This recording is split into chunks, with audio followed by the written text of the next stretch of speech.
Hey there everybody, this is Mr. Byrne. Today we're going to talk about how to find the least common multiple of two different numbers. So remember LCM, that's least common multiple. It's what you guys have been doing already, what you've been working on. But I'm going to go ahead and use the numbers that we've had here as an example. So the first thing we're going to do is what you guys all know how to do. I know you know how to do it. We're going to skip count. So starting with 3, I'm just going to count, pretty far. There's not really a science. Your goal is just to find numbers that they have in common. So you know what, I'm going to stop after I get to 30 because that's fair. That's 10 numbers.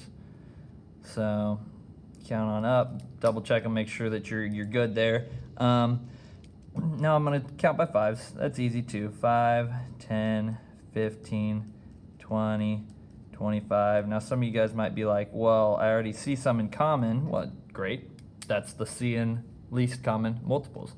So the next thing I'm going to do is find all those common multiples. What is a number that you see on both lists? So let's see. I know I wrote a 15 on both. That's good. So I'm going to give that a good underline there. Yeah. I also know that I had a 30 on both. So I'm going to give a 30 there. So now we have 2 common multiples. So these green ones, those are common multiples. All numbers have common multiples eventually if you count high enough. But we're trying to find the least common multiple, meaning the lowest. What's the smallest of the common multiples? So again, if we're looking at this list here, we have 30 as a common multiple, and we have 15 as a common multiple. So what is the lower of the two? What's the least? Pretty easy, right? 15. So our least common multiple of 3 and 5 is 15. And that's how you find the least common multiple. And we can use that for things like, we'll be using it later this week for fractions or next week for fractions. Some of the word problems you were working on, making packages of things, organizing things, those are reasons you'd want to use least common multiple. But what you got to remember is the steps. Let's just find all the multiples first. Then let's find the common multiples. Then let's find the least of those common multiples. So that was a pretty quick video. I'm going to do one more example here just so you have another example in case you need it. And then we'll let you go back to work. This time let's do an easy one. Let's just do 2 and 7. Okay? So let's make some multiples. You can go ahead and do it too if you want. I'll give you a second. But remember, we're just counting, just skip counting.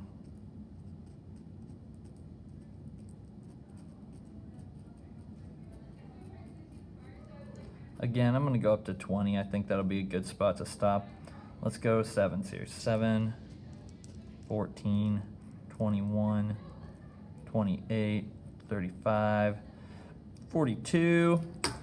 And it's okay if you don't know them. You can take your time. I've had a little practice with it, so I remember these a little bit better. So now let's go back to our least common multiple. So we need to find multiples that they have in common. So let's find ones that they have in common. Let's see. Oh, I know I saw 14 on both lists. And I know I saw, oh, is that it? Oh, weird, that's it. But there's not one lower than 14, is it? So I guess 14, in this case, is our least common multiple for the numbers 2 and 7. All right? So ask your teachers if you have any help, or send us a message if you need any help, and send us a message if you need something and you're at home. But good luck with the rest of your assignment.